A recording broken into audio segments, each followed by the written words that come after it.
Hello, ladies and gentlemen. This is Black Master 979, and this is one of my first videos on this new channel called Analytics and Ankles.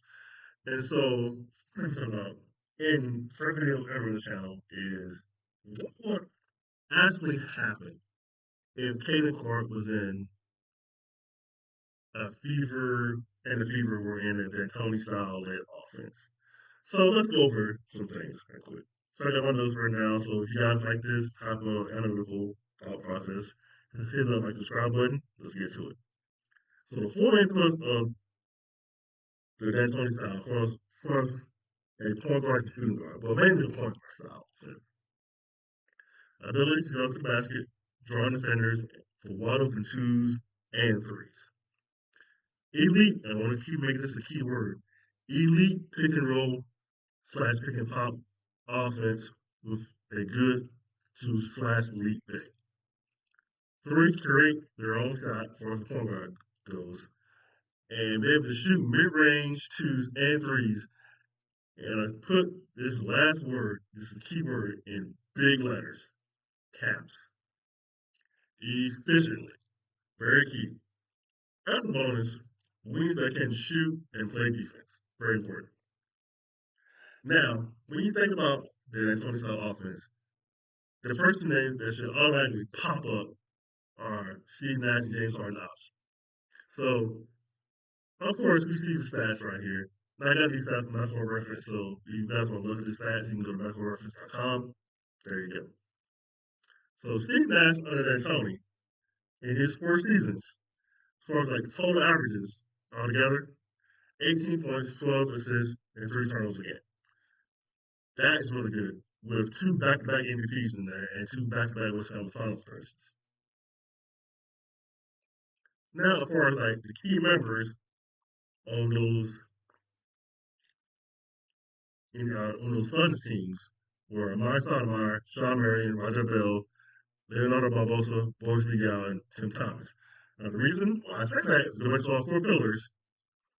You got two bigs that can pick and pop, Amari Stoudemire, Sean Marion, either come as pick and pop, pick and roll, and great wing defenders that can shoot.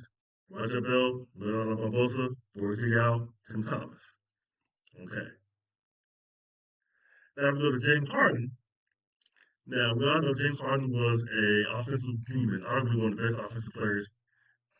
You make an argument top 10, arguably top five during this time in the D'Antoni system, top five offensive players in NBA history.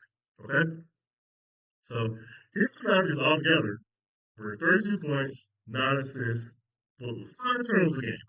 Now, we're gonna go back to that later on in this video because I think it's gonna be very, very, very important. And key members: Clint Capella, Trevor Ariza, Eric Gordon, PJ Tucker, and Chris Paul. So he had a lead point guard that can run offense and get his own shot. Great pick and roll option with Clint Capella. And you had guys that can play solid defense and shoot threes. So Trevor Ariza, Eric Gordon, PJ Tucker. Now, how does this apply to the actual Indiana Fever? Now, if we go back to those four pillars, as I said, it makes perfect sense of how this could happen. So, first of all, Aaliyah Boston, pick and roll. You got that's pick and roll player. Now, she needs to work on her pick and pop. Now, if she gets both of those combined, watch out. It could get spooky for the rest of the WNBA. Kelsey is your shooter. She can rain on a shot. Now, defensively, I don't think she's really that good defensively, but it is what it is this point.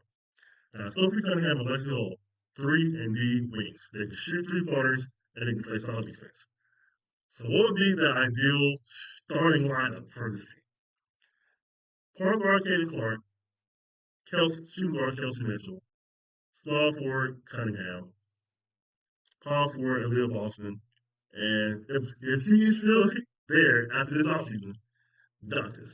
So for Clark, I need 20 points, 12 rebounds, excuse me, 20 points, 12 assists, 5 rebounds a game with minimal turnovers. So no more than 3 turns a game, 3 or less.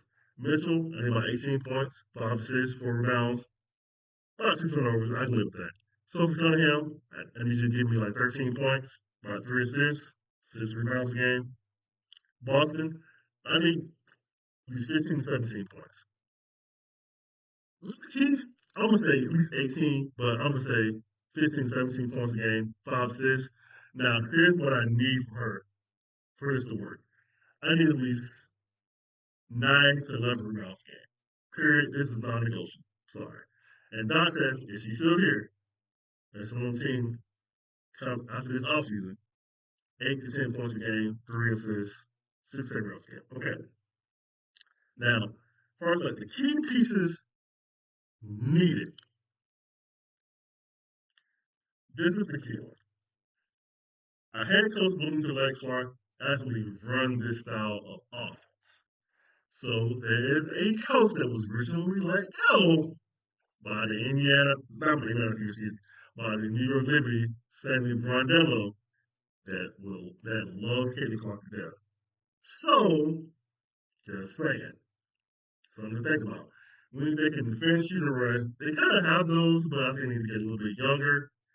A solid bench when Clark is off the court. So if when Clark goes off the court, I don't want there to be a significant drop off. Of course, there will be a drop off. I'm not saying lie to you, but will it be a significant drop off where it's just like it goes from here to like boom like that? You don't want that. So that is the key pieces needed. So pieces there, I think you just need to get a little bit younger, but more importantly, you need a head coach that will be willing to let Clark actually run the style off. That's the key point.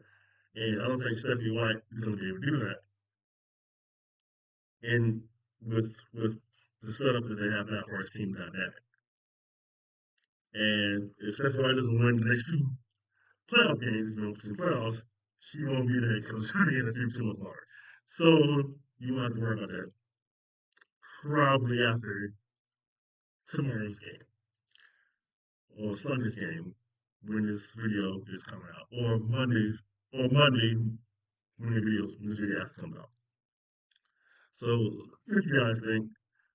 I feel like unless she gets a coach that's willing to let her play her style of basketball, is you want to see the exciting play that the Indiana Fever or that were Indiana Fever had in the second half of the season last season, or the Iowa Katie Clark. You won't get that until the head coach is willing to let her play that style. But to be fair, Keelan, those turnovers gotta go down, way down, for this to work. So you give me the Steve Nash version of Caitlin Clark, watch out. It might get spooky out here. So other than that, thank you guys for watching. Like and subscribe. Talk to you guys soon. Peace out.